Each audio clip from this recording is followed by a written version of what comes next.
So anyway, before we start, remember the microphones around the board table are sensitive and this meeting is being recorded. So now to get started, I'll ask Denise to read the Open Public Meetings Act. Denise? Good morning, everyone. This is to advise that in accordance with the Open Public Meetings Act, Chapter 231, PL 1975, adequate notice of this meeting has been forwarded to the Newark Star Ledger, the Asbury Park Press, the Courier News, the Daily Record, the Home News Tribune, the Jersey Journal, the New Jersey Herald, and posted in the Essex County Hall of Records in Newark. Thank you, Denise. At this time, please join me in honoring our flag with the Pledge of Allegiance. Pledge allegiance to the flag of the United States of America, and to the republic for which it stands, one nation, under God, indivisible, with liberty and justice for all. All right. Denise, would you please take the roll? Bergen County, Present. Essex County, Present. Hudson County, Here. Hunterdon County, Present. Jersey City, Present. Middlesex County, Present. Monmouth County, Present. Morris County, Here. City of Newark, Present, not voting. Ocean County is absent. Mark Janke here. Mark Jenke, thank you, sorry. Passaic County, Here. Somerset County, Present. Sussex County, Here. Union County, Here. Warren County, Here. the Governor's Office, Here. New Jersey Department of Transportation, Here. New Jersey Transit, Here. Port Authority, Here. Citizens Representative. Present. Thank you, we have a quorum. Thank you, Denise. Next is the approval of the minutes. Are there any corrections, additions, or deletions to the minutes of the March 10th board meeting? Seeing none, may I have a motion to approve the minutes? Morris County will move the minutes. Union seconds. Thank you, Morris and Union. All in favor? Aye. Any opposed? Any abstentions? Ocean County abstains. Thank you. All right, at this time, we're going to move into the chairman's remarks. Thank you again for joining us this morning. I also want to take a moment to welcome Zoe Baldwin from our Regional Planning Association, who will be giving our featured presentation today. At our last few meetings, we've shared progress on connecting communities, the update to our long-range transportation plan, which the board will consider adopting in September. In addition to the roughly 2,000 people who have taken our online survey earlier this year, the NJTPA has been engaging people at pop-up events across the region in recent weeks. This month, we've talked to hundreds of people at events in Hudson, Hunterdon, Monmouth, Ocean, and Passaic counties. This weekend, the NJTPA will be at events in Jersey City, Morris County, and Bergen County. I'm looking forward to participating in any events in my home county of Middlesex later this month. We're not just talking to adults at these events. We've also heard from some of our region's youngest residents who submitted drawings sharing their vision for the future of transportation. Many of the kids hope to travel by flying cars in their lifetimes. That was supposed to be in our lifetime, too. But that's right, that's what I was thinking about. The NJTPA has visited 8 subregions so far and will have conducted in-person outreach in all 15 within the next 3 weeks. The input gathered online and through the events in this is informing the draft plan, which will be distributed to the board and RTAC members in coming weeks. The formal public comment period will be held this summer and will wrap up ahead of the August committee meetings. I want to remind everyone that that every other year we hold our July board meeting in the home county of our chair. So Ocean County will be hosting our July meeting at the county library on Long Beach Island. I encourage you all to attend. If you've never been, it'll be a great opportunity to see one of the state's premier shore destinations. No bathing suits to the meeting afterwards. I also should note that today marks our last meeting of the fiscal year. In just a few weeks, many projects will be completed and new ones will get underway in July. This includes 4 local concept development studies that are wrapping up in Ocean, Monmouth, Morris, and Somerset counties. Ocean County will present on their study on Kennedy Boulevard and County Line Road in Lakewood at the July board meeting. The project will help alleviate congestion and make traveling safer for people walking, biking, and driving. The NJTPA is also finishing its work with 8 subregions to develop local safety action plans. The final round of public outreach is being held now through early June to review the draft safety plans and their recommended improvements. With these plans completed, the counties and municipalities can seek funding for implementation through the Federal Safe Streets and Roads for All grant program. That program is accepting applications for both infrastructure implementation and planning grants through June 26th. Dave will share some highlights from other projects that are concluding in his report.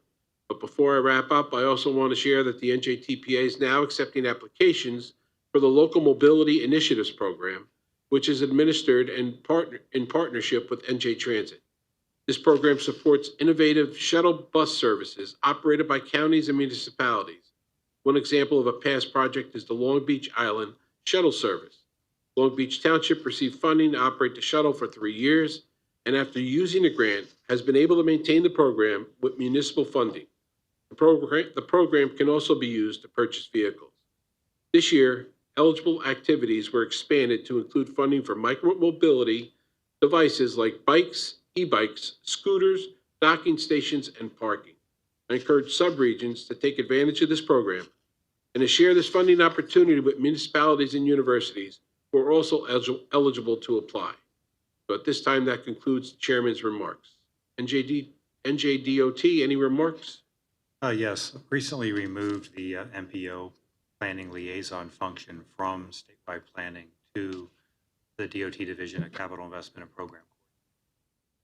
So it now falls under, and they came with me, Suzanne Tomlinson, who is the director, and Amy Polachek, who is the deputy director of that division. So they also in that division, they put together a capital program, they put together the STIP, they process all of the authorizations, both local and DOT that happen, and now they'll be collaborating with this as MPO liaison. Thank you very much. NJ Transit, any remarks?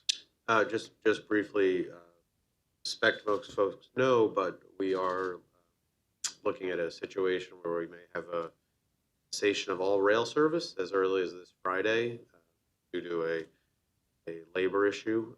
I definitely encourage everybody to visit our website for more. Please get the word out, because you would be surprised that some people do better things with their time than pay attention to transportation information. And, you know, as much as we can get the word out for folks.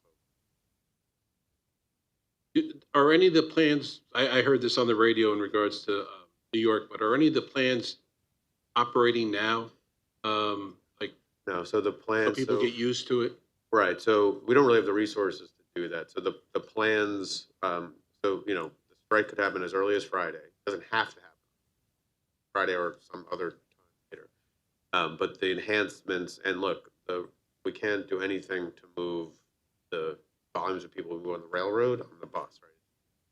The math doesn't make. We don't have lots of extra buses lying. So the plan would be to augment as much as we can some existing routes and then add new service at 4 different park ride locations in the event that happens. But we don't really have the resources to do it. Okay, and you're encouraging people, if it does happen, and hopefully it will not happen, hope for the best, if they can work from home, that seems to be the message. Yeah, if you can do anything but take that trip, we definitely a very small percentage of the volume that we carry that can be carried through this. Thank you very much. Let's hope for the best. Port Authority, any remarks? We've been working closely with New Jersey Transit, just on preparations in case, you know, anything needs to be done, but no other comments. Thank you. At this time, we're going to have the Executive Director's report. Dave? All right. Thanks, Commissioner Kenny. Good morning, everybody. As the Commissioner mentioned, we are almost at the end of the fiscal year, and I'm happy to report that our finance staff has already worked with NJIT to get our accounts ready for the start of fiscal year 2026 on July 1st. As I mentioned at our joint committee meeting last month, but I do think it's worth repeating, that on April 11th, the Federal Highway Administration sent us a notification that they'd approved our FY 2026 Unified Planning Work Program, which the board adopted in March. This approval was very quick this year, came really sooner than expected, and that allowed us to get preparations underway to get those accounts set up with NJIT and to really have a seamless continuation of our work. So, and not just our work here at the NJTPA offices, but also the work that we're funding in the subregions and at the Transportation Management Associations. So very much like to thank FHWA, CTAPA, and the rest of the folks there for that quick turnaround of our work program. So, the funding that we use and that the subregions and the TMAs and NJDOT and Transit and everyone else uses is authorized by the Federal Infrastructure Investment and Jobs Act, or IIJA, which increased funding for projects in our region and around the country over the past several years. The continuing resolution that was recently signed into law maintains funding levels of IIJA for the time being, and work for the next transportation authorization bill is already underway in Washington. And it does seem to be encouraging that the House and the Senate are having bipartisan discussions about the bill and how to continue federal transportation funding going forward after IIJA expires, which will happen in September of 2026. Our national organizations, the Association of Metropolitan Planning Organizations and the National Association of Regional Councils, are working in Washington, D.C. to contribute to those discussions, and I'll certainly keep the board informed of any progress on authorization going forward. Turning to our central staff activities here at the NJTPA, Commissioner Kenny mentioned our work on the draft long-range plan and the outreach that we're doing around the region. I just want to say that I really appreciate all the time staff has been putting into development of this plan, to being out there throughout our region, engaging the public and our stakeholders. I want to thank the sub-regional staff who've been assisting at outreach events, and to recognize the board members who've participated in these events, including recently Monmouth County Commissioner Director Tom Arnone, Hudson County Executive Craig Guy, and Passaic County Commissioner John Bartlett. And thanks in advance to all of you here who are planning to attend upcoming events. With this kind of support, we're able to reach many more people in our region. And I would say that if you know of anyone, or if you yourself are unable to attend any of these events, but you want to provide input, please go to our website where we have an online version of the engagement exercise that we're using at these events. Go to njtpa.org/connecting for Connecting Communities. And speaking of events, I just wanted to mention that as we do every year, we had a large presence at last month's New Jersey Transaction Conference. Staff members worked our booth, spoke on panels, and really just helped make this conference a success. I want to thank Commissioner Kenny and Union County Commissioner Betty Jane Kowalski, both of whom served as moderators on NJTPA-led panel action. We also had a booth at the New Jersey Association of Counties Conference last week. We were joined by many of our board members, including Kenny, Sarnosky, Kowalski, Bartlett, and Commissioner Suey, as well as County Executive Tedesco, Mayor Baraka, DOT Commissioner O'Connor. And I should definitely note that Commissioner Kowalski, who will be retiring at the end of this year, was inducted into NJAC's Commissioners Hall of Fame at the conference. So congratulations, Commissioner Kowalski, and thanks for everything you've done. We're also going to be at the New Jersey Conference of Mayors later this month to promote our programs for municipalities. That includes planning for emerging centers, which provides technical assistance for planning for more sustainable, transit-supportive, and walkable communities. Solicitation for the program has just gone out and it's posted on our website. If you're interested in, take a look at that. County folks, please share that with your municipal networks. Those are programs that are open only to municipalities, but we do ask that those municipalities have the direct support of our sub-regional members when they apply. So with the fiscal year coming to a close on June 30th, Central Staff's been wrapping up a lot of key planning activities, several of which feed into the development of the Connecting Communities Long-Range Plan. That includes 3 technical efforts, which use data analysis and modeling to give us insight into conditions in the region and help shape investments. Those are the updated congestion management process, the updated regional capital investment strategy, and also our freight industry level forecasts. All of these are pretty intense data analysis of various movement and transportation needs in our region, and there's more information on all these on our website, and you'll hear more about the freight forecasts and the Freight Initiatives Committee report. Other planning efforts wrapping up focus on assisting subregions and municipalities.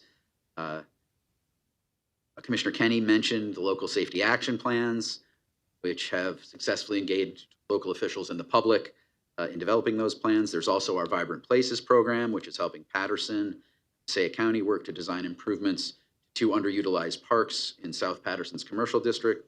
Another Vibrant Places program project is with CoLab Arts in New Brunswick.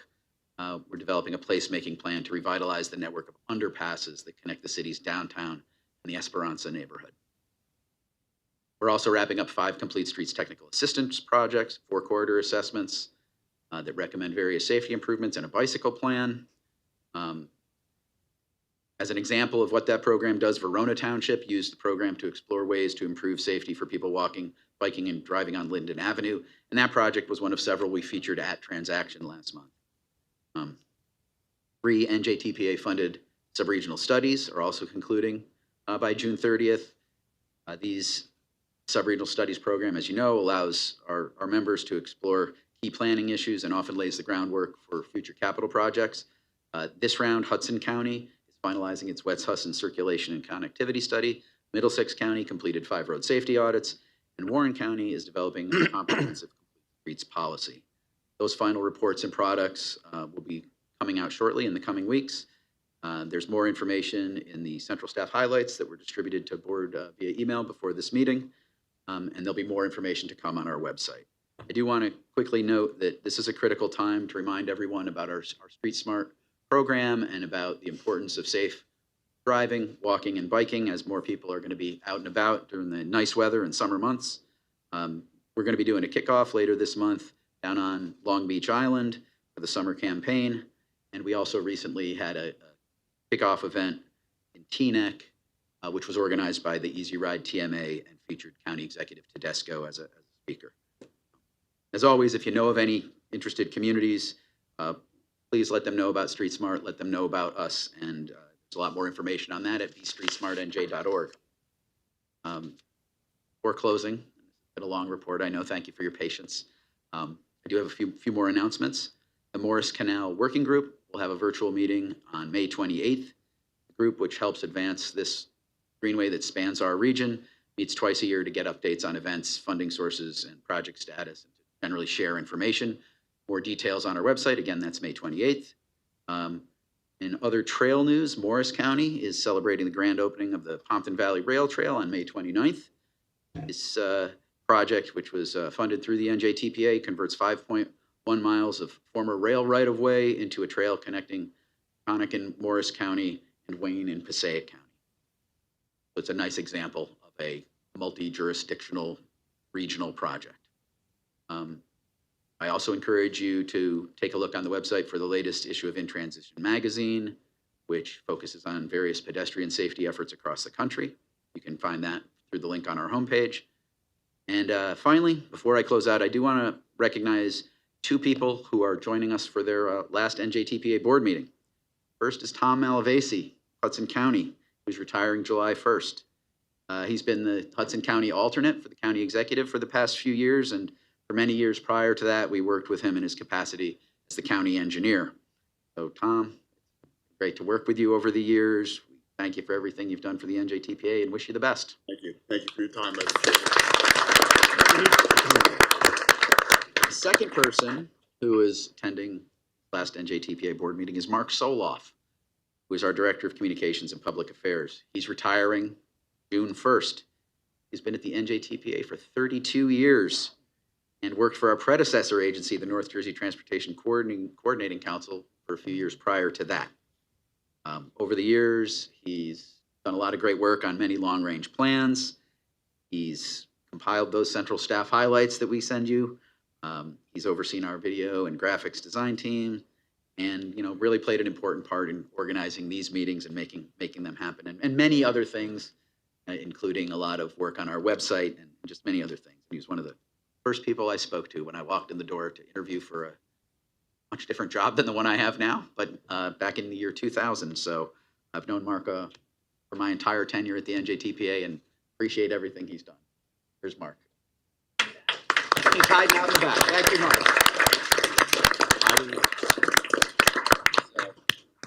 Again, congratulations to you both on your retirement. We certainly wish you the best.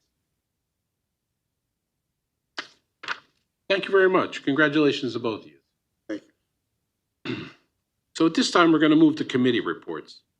So I'm going to call on Commissioner Rich to give the Project Prioritization Committee report.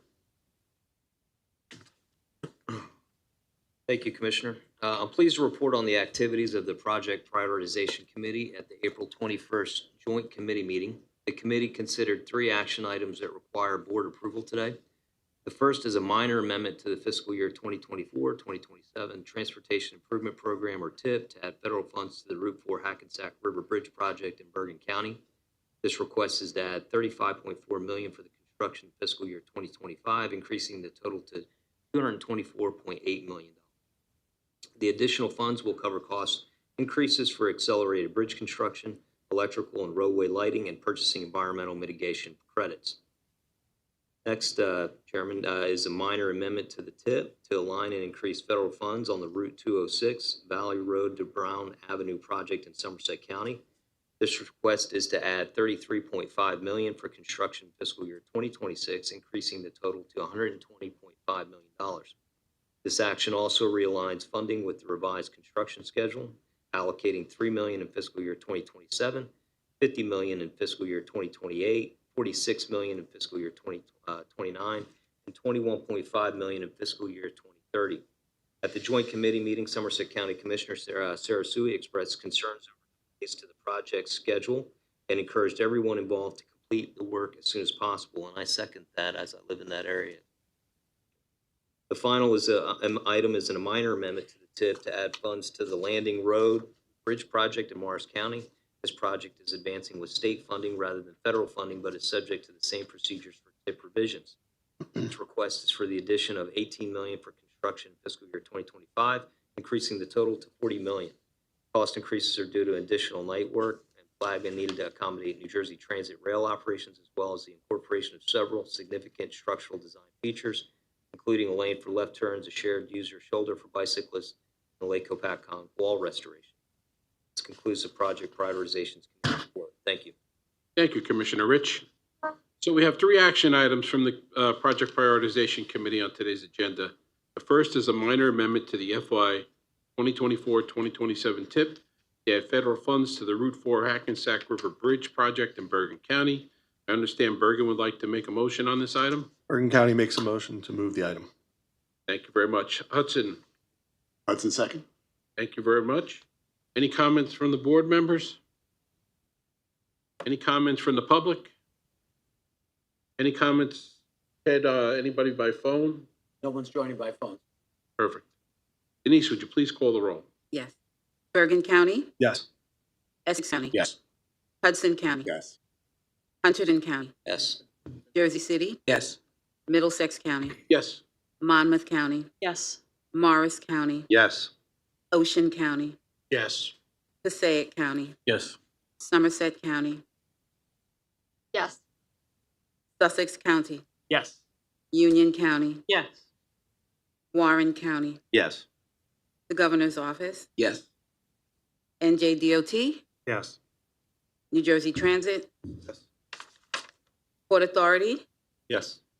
Citizens Rep. Yes. The motion passes.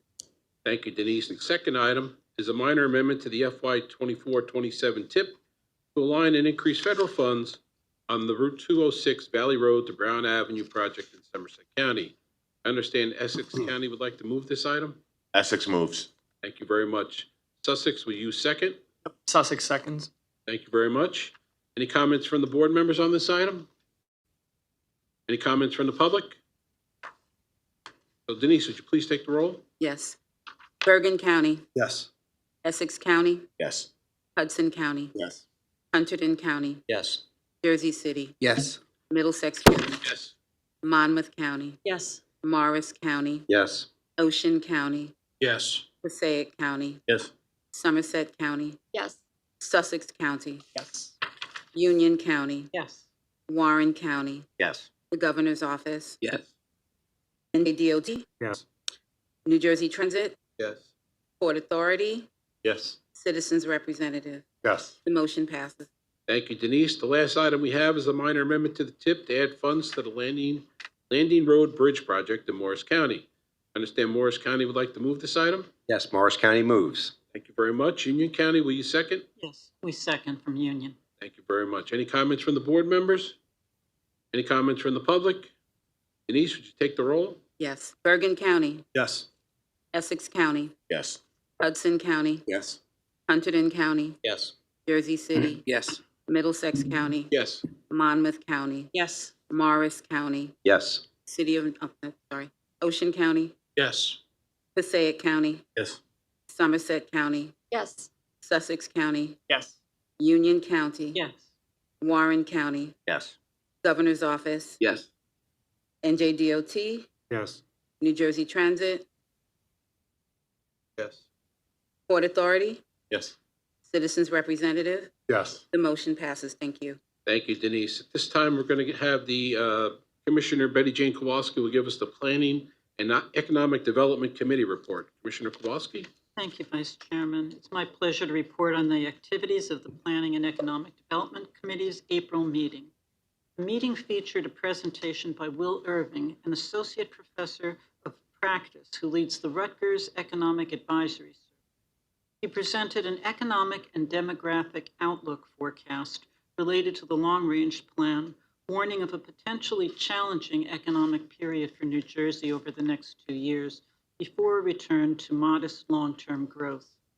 He said the most recent Rutgers forecast, completed in December, projected a slowdown in the state's gross domestic product, or GDP, with the state continuing to lag behind national growth rates. However, in the long term, the unemployment rate is expected to stay at 4.7%. Federal policy changes related to immigration could also have an impact on the state.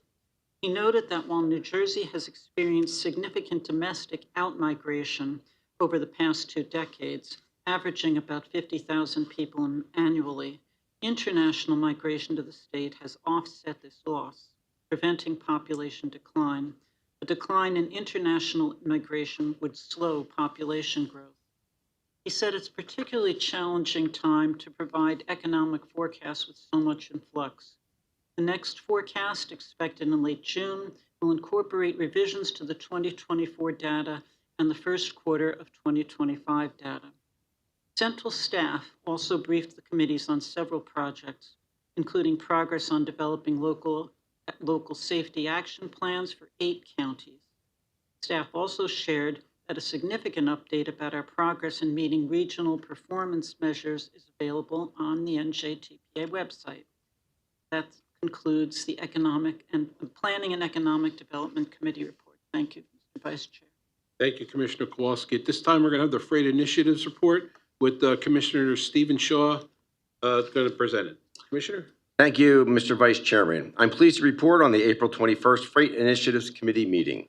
Central staff reported that the technical work for the 2050 freight industry level forecast update is almost complete, with the project wrapping up at the end of next month. The study will provide data on commodity flows around the region, including profiles of each county. It will also include an analysis of e-commerce. The findings will be presented at the June 16th Freight Initiatives Committee meeting. The fiscal year 2025 Freight Concept Development Program studies are underway. This is a 4-part effort that includes the Southern Middlesex County North-South Truck Corridor Project in Cranberry and Monroe in Middlesex County, the East Hanover Avenue Bridge Catenary Rail Clearance Project in Morris Plains and Morris Township in Morris County, the preliminary screening for Plate F vertical rail clearance in Perth Amboy, and related program support activities. At the meeting, Janice Marino Doyle, a program specialist with NJDOT's Office of Freight Planning, and representatives from WSP presented on a 2-phase study looking into the critical shortage of truck parking in New Jersey. The study analyzed 55 segments along New Jersey's roadway network covering major freight corridors. It identified 76 truck parking facilities with 2,886 striped spaces. More than 500 long and short haul truck drivers completed surveys as part of this effort, identifying significant issues, including 74% of long haul drivers spend over 30 minutes finding parking. 62% frequently find no designated spaces, and 75% must routinely detour more than 5 miles to find a space. Sections of Interstates 95, 78, 80, and 295 had the greatest parking needs. Crowded segments now have a daily shortfall of 20 to 35 spaces, and this could triple by 2050, where there could be a total shortfall of 1,700 to 1,800 spaces statewide. Overall, looking at detours and cost of crashes, insufficient truck parking causes losses of nearly $93 million annually in New Jersey. Potential solutions discussed include public capacity expansion, public-private partnerships, improved rest area design, and modifying local ordinances to include short-term truck parking at industrial facilities. Commissioner Kowalski mentioned that objections to truck parking near towns may become less of an issue as we move to electric trucks. Also at the meeting, as part of our regular committee member reports, I was pleased to share that Morris County is reviewing proposals for the design of the Chester Branch Rail Bridge over Berkshire Valley Road in Roxbury, a graduate of NJTPA's Freight Concept Development Program that later received funding from NJDOT's Rail Freight Assistance Program. Morris County also recently received another award from the same program to rehabilitate a rail bridge that carries the Dover and Rockaway Railroad over the Rockaway River. Ms. Marino Doyle said that the NJDOT's next Freight Advisory Committee meeting will be on July 18th and noted the agency is gearing up for its next freight plan update. Mr. Vice Chairman, that concludes my report. Thank you, Commissioner Shaw. At this time, we're going to turn to the public participation portion of the meeting. As a reminder, we advise members of the public that we have a three-minute time limit on comments. The light on the timer will go from green to yellow when there are 30 seconds remaining, and then red, and that means your 3 minutes are up. We ask that you keep your comments within this allotted time. We will start with members of the public who are here in the room and have signed up to speak. Ed, do we have anybody that signed up to speak ahead of time? No, Commissioner, nobody signed up in advance. Thank you very much. Anybody in the room would like to speak? Raise your hand. All right, thank you very much. Anybody by Zoom, Ted? No, sir, not today. All right, that'll end the public portion of this meeting. And I know you're all probably thinking I forgot about our guest speaker, but I did not. So this time, we are going to go to our presentation, our feature presentation, which is an update on the priority issues for the NJTPA and the region. Zoe Baldwin is Vice President of the State Programs and New Jersey Director of Regional Plan Association. Ms. Baldwin has over 20 years of experience in public policy at the state and federal levels and leads research, planning, and advocacy activities here in New Jersey. So Zoe, are you ready?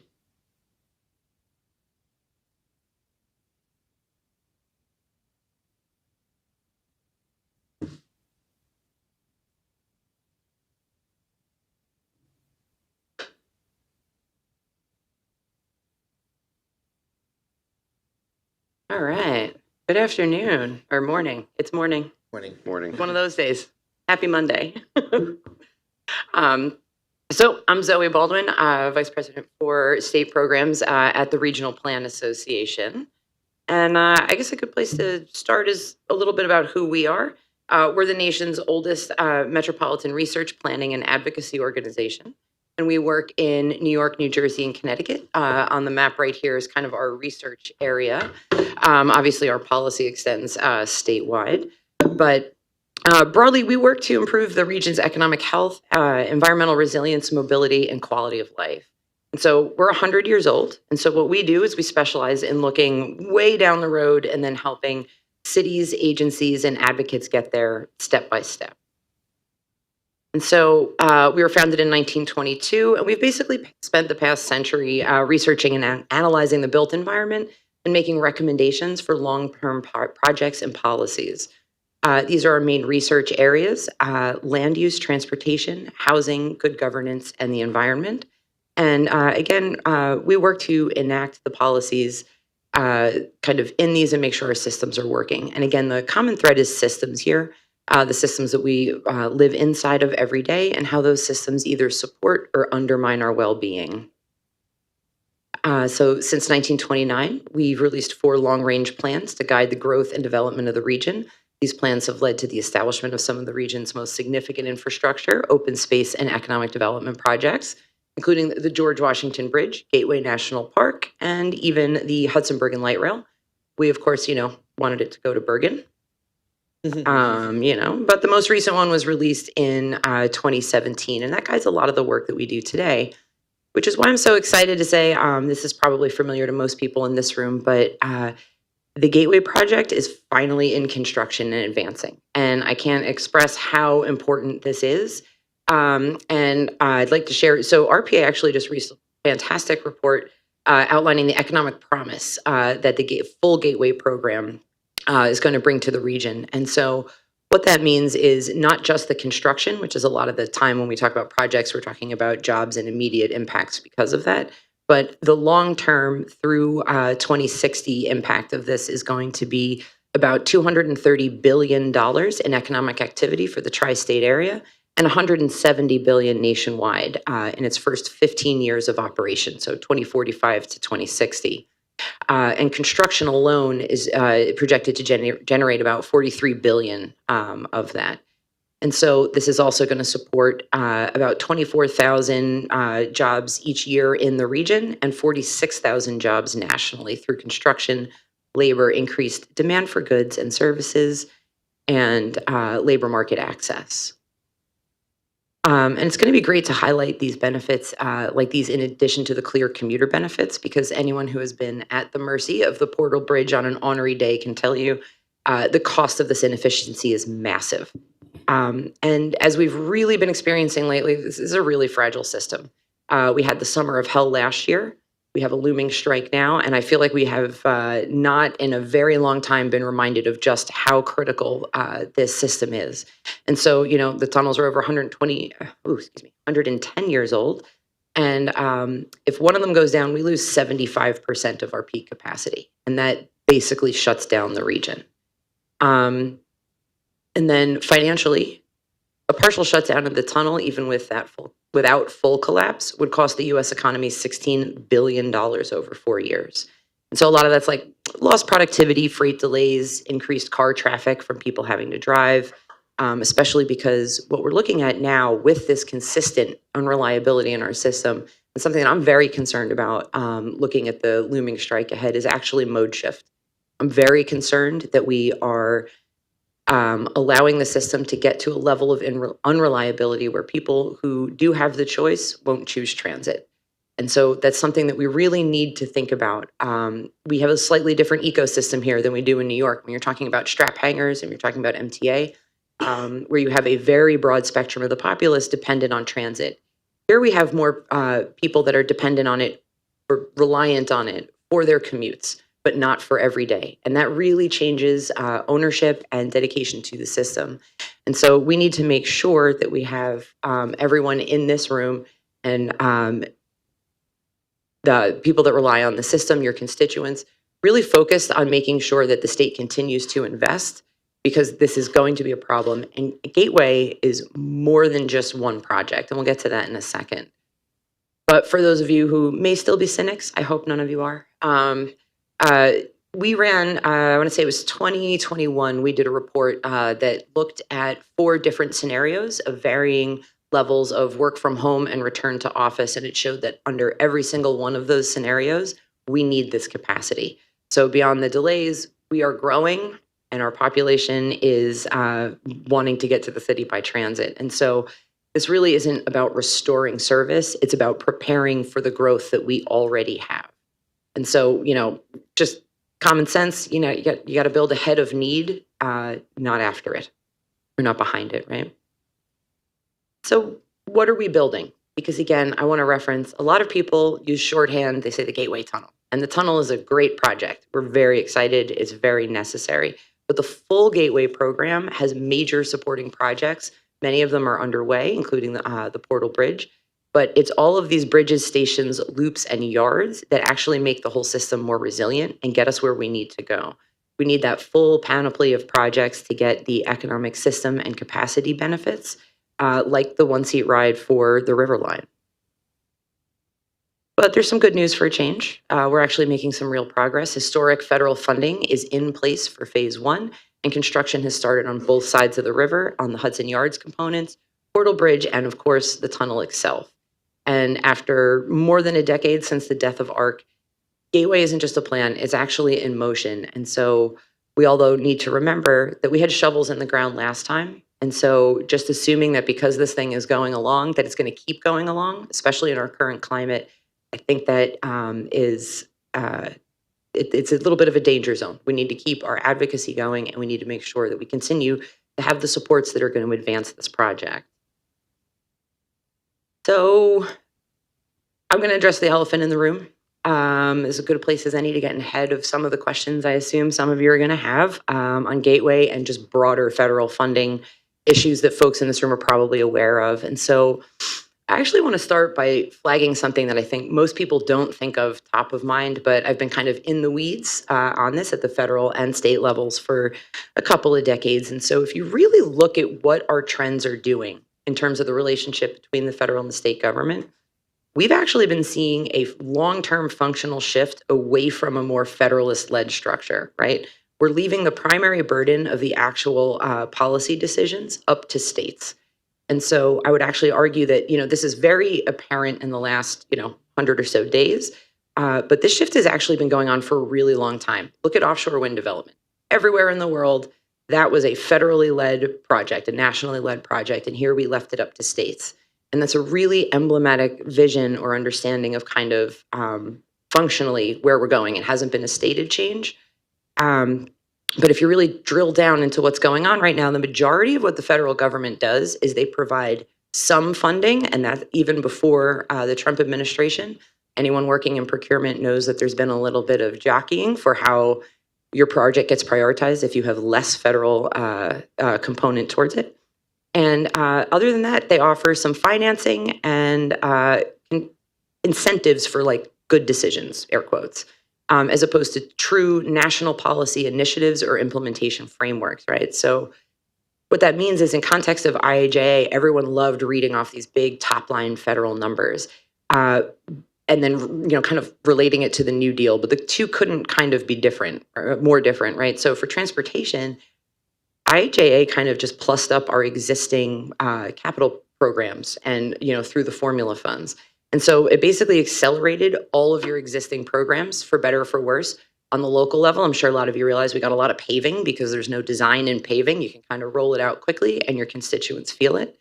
But this is really, really different than like kind of the broad policy-focused implementation program with a stated vision like we saw in the 1930s. And I'm not minimizing the importance of IIJA. Competitive funding is really, really important, but it is born of a structure that favors local control and generally produces less predictable results because it's kind of unevenly implemented. So crashes, traffic, pollution, obviously don't observe political boundaries, but the policies that govern them do, and those are increasingly being made at home. And land use follows into that immediately. It's that same format, swapping out municipalities and counties for states as like the local entity. And I use that framing just to highlight the importance of the work in everyone's in this room and the diligence, right? Because the key detail is that even under a more supportive administration, there's no superhero swooping in. This is not a 4-year problem. This onus of action has for a long time been shifting to the states and therefore on the ecosystem that's represented in this room, the advocates and practitioners that inform all of these decisions. And so I came across this recently while writing comments for a different event, but I started working in infrastructure policy about 25 years ago, and transportation was kind of a bipartisan issue at the time. And New Jersey was a national leader in planning and smart growth, and believe it or not, project delivery.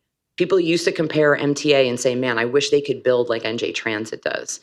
And I didn't realize it at the time, but we were rapidly expanding our rail system. And I just want to pause to emphasize this because this is kind of impressive. I had no idea what an outlier I started my career in terms of like an era. But, you had the Hudson Bergen Light Rail, started in 1996, kind of went through 2011. But that's now a core spine for the region. We got increased access, so one-seat rides. We had broader system expansions in light rail. Secaucus Junction was a game changer for the system. And although it doesn't run all the time, and Jim Kirkos really is on point with really advocating for it too, Meadowlands is an important line, and it's going to be an increasingly important line just beyond the World Cup. And so we had this incredible sustained period of investment, of vision, leadership, and momentum, and then nothing. All progress stopped kind of during the Christie administration, both because of the recession that happened at the time and because the death of the ARC tunnel kind of really just tipped the system in a way that we kind of have not actually recovered from. But and investment improved a lot under Murphy, but we're dealing with decades of structural deficit, right? So we're playing catch up, and that's what we're seeing is structural deficit is for an agency, what it looks like, how the cost of being poor, how we talk about that for individuals in poverty. And so I just bring this up again to reemphasize the weight of state visioning and local action, because this shift in transit policy was largely driven by local decisions. If you notice, this was a lot of Bush era and Obama era. And actually, the Bush era is when we got, who was not particularly rail friendly, is when we got a lot of these projects started and going and kept them moving. And so even under the Obama administration, which was more friendly towards rail, we just didn't see that same type of a thing. And so point is, we have this in our muscle memory, we have this in our DNA, and this is in our control despite what's going on at the federal level. We actually have a very robust state capital program here. But one of the things that we need to do to get back to that golden age, and this is really important for NJTPA and the folks following in this room, is really acknowledging the inextricable relationship between land use and transportation. And again, land use decisions, these are in your control. These are locally made decisions, and they affect all of everything else that goes into it. The biggest factor in how people get around and how well they can get around actually has a lot more to do with land use and what we put where, development patterns, et cetera, than it does on the actual transportation assets itself. And so this is just like a quick sign, like you can think of Princeton Junction would be a good one to put into this model.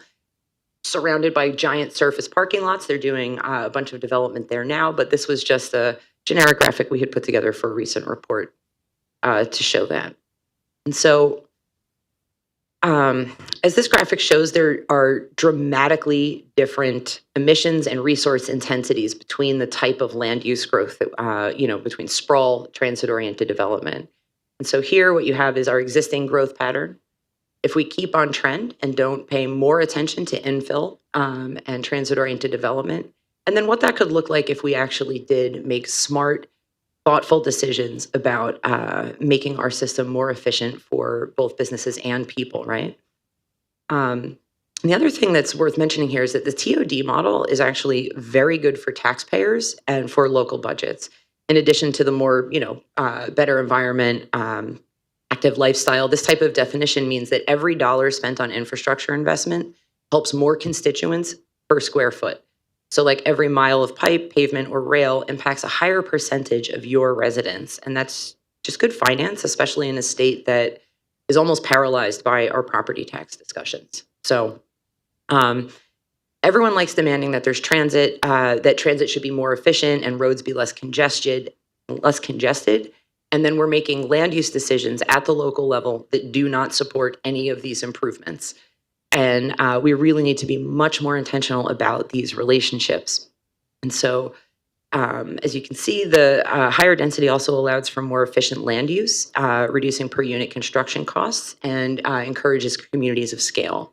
And just to be clear about that TOD graphic, that's not like a bunch of Hobokens in the state. That is looking at the potential future if we're prioritizing infill and rehab with current densities without making everything look like Hoboken, because that's kind of the false dichotomy that gets brought up.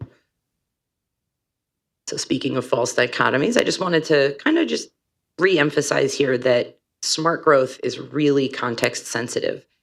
This is just a range of built forms from single-family homes to mid-rise apartments and high-rise down at there at the end. And just a reminder that density doesn't have to mean skyscrapers. Dense is relative. It can mean townhomes. We talk a lot about missing middle housing, small apartments over shops, accessory dwelling units. And this is all going to make our transportation system more efficient to maintain, and then also just for people to get around. And the good news is that this is already baked into a lot of our communities. So this is from a recent Homes on Track report that this crowd might find really interesting. We did we analyzed transit-oriented development readiness at every heavy rail passenger stop in New York and downstate New York and New Jersey. And so the research found that about half of New Jersey residents already live within a 10-minute walk of transit. So we have a really good base. We're not starting from scratch. We just need to plan smart, remove some of our outdated barriers, and really keep going. And I can't focus on the word intentionally enough. And so that's where I'm going to leave it this morning. There are so many things that I really could have gone through here. We have Port Authority Bus Terminal is going to be one of the biggest, most important projects that constituents in North Jersey are going to feel immediately. I took that bus for a long time. I'm sorry if any of you here go into that terminal. It's rough. It is rough. And the vision that Port Authority has is fantastic, and it is going to be excellent. But again, we have to remember that when projects just have shovels in the ground, that's not time to forget about it and move on to the next thing. These really take stewardship. And again, especially, these are long-term investments. This growth is coming no matter what our kind of return to work from home scenarios look like. And so much of this is in local hands. And so I will leave it there. Oh, the other thing I did want to add is don't forget about the resources that NJTPA has for you also. And so they are one of New Jersey's best kept secrets in a lot of ways. And so when we're talking about vibrant downtowns and we're talking about some of the placemaking stuff that really helps get your station area or your downtown looking good, NJTPA can be there to help with that. So whether you're thinking about it, what can I get down in my downtown for a World Cup related celebration? What opportunities can we boost placemaking? How can we make ourselves more vibrant? And then how can we make sure that those are all pointing in towards the direction of our transportation investments so that we're really getting the most out of our placemaking and making our places as vibrant as possible? So I'm happy to answer any questions. Thank you, Zoe. Anybody have any questions from the board? Yes, sir. Commissioner Shaw? So as you know, New Jersey's a home rule state. Yeah. And a couple regional plans that I'm very familiar with, obviously the state plan and the Highlands Regional Master Plan, they all in their formation called for designation of centers. And in most cases, those centers don't get designated because the local municipality doesn't want them. So how do you, it just seems like an impossible situation. I mean, how do you resolve that with the state being a home rule state and these, great regional planning concepts can't be implemented? The preservation side seems to get implemented, but the planning and growth side does not. If I had a really good answer for that, I would not be standing in this room, right? However, I would share it with you though. But I think the non-flippant answer to that is we need to have better visioning for what we're talking about. I think it's very easy for plans to get ahead of a really well illustrated vision of what we're talking about. And so it becomes easy for folks in Bernardsville to say, oh, this transit-oriented development, this is gonna make it Hoboken. We're not Hoboken. And then everyone, kind of fluffs up the NIMBY crowd. And so I think one of the things I would say is getting designs out as early as possible is very, very helpful. Visually show people what you're doing. I think a lot of times we're responding, we're reacting, and we're just trying to get something out. But when there's a fear to bring people to the table, but if you start with a visual, it is very, very, very helpful. And so I think there's that. I think the other piece is honestly education, because at this point, everyone can say we need housing, but in someone else's town. You can read the Van Line study as much as you want, but neither of those address what is a very real need for governance. Governance is a verb. It's not a static thing that exists on paper. And we need to be working with our mayors and our planning departments and our people to understand that a lot of people have more than two children. They're increasing population. We're a great state to live in. We're going to keep attracting new people. And so we have to be very real about that. And so that's where I think having like a mixed version of density and an understanding of we designate growth centers because we want to direct growth into smart and sustainable places. It's not a perfect answer. I could poke holes in my own answer, but That's what I would say, what is smart growth? Because I'm certainly not in favor of dumb growth, but it's hard to define smart growth. well, dumb growth is when you put a warehouse out in the middle of nowhere and then allow the warehouse to say, NJ Transit needs to run a new bus line because I can't get workers to my warehouse. Or when you put it in the middle of a residential area and then your constituents are angry, right? And so how do we look at this? Bodies like NJTPA are excellent resources for that regional planning, for those conversations. Remember years ago, it was the big issue of the big box stores. Everyone put the big box store right on the border of town, so all the traffic would go there and they'd get the ratables, right? We have to stop that. And I think conversations like this are the only way to do it. Thank you. Thank you, Commissioner Shaw. Anybody else from the board? Yes. Oh, go ahead, Jay. So you spoke quite a bit about transit-oriented development, and you talked about the importance of replacing the Port Authority bus terminal. It seems like the conversations in New Jersey around TOD tend to center around the rail station. So I'm just curious if you have any thoughts about TOD that's a little more focused or oriented toward the bus network. So that gets a little more complicated. It was interesting because, I say this with love for NJ Transit. A huge part of my job is helping make sure NJ Transit is a well-funded, excellent organization.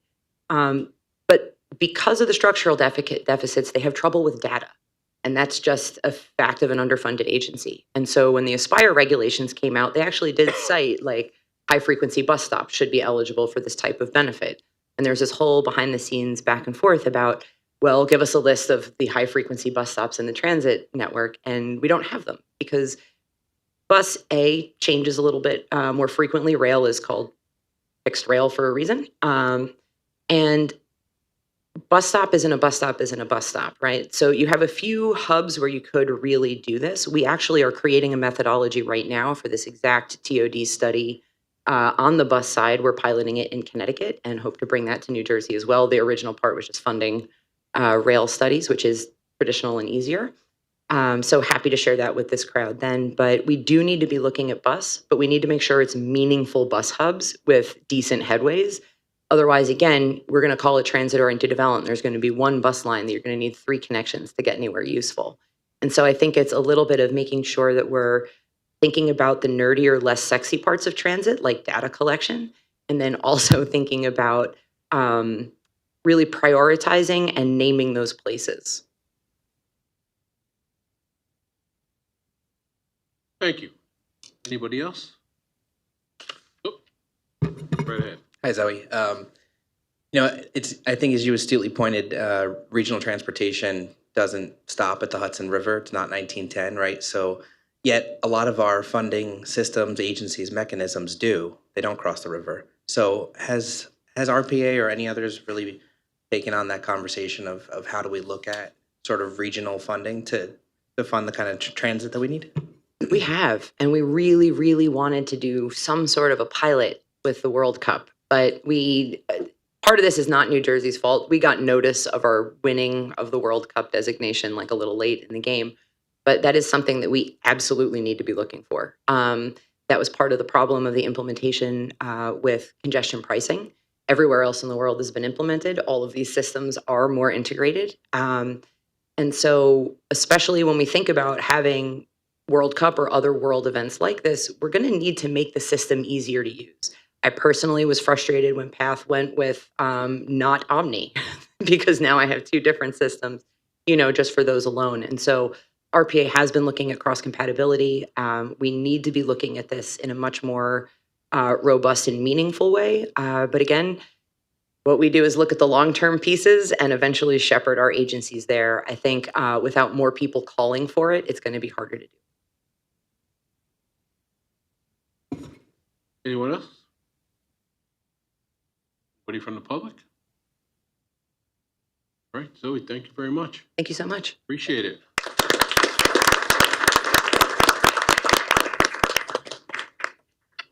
All right.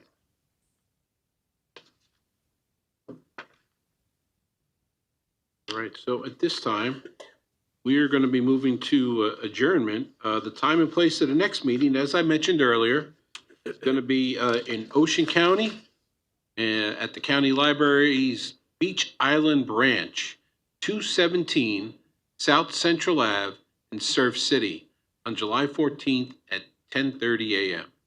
So at this time, can I have a motion to adjourn? Morris County moves to adjourn. Thank you, Mort. Second, Passaic. Second by Passaic. All in favor? Aye. All opposed? Thank you all very much. We adjourn.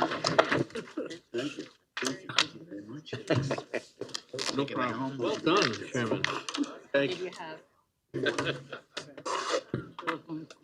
take 20-minute report. What's that? for the executive. I know.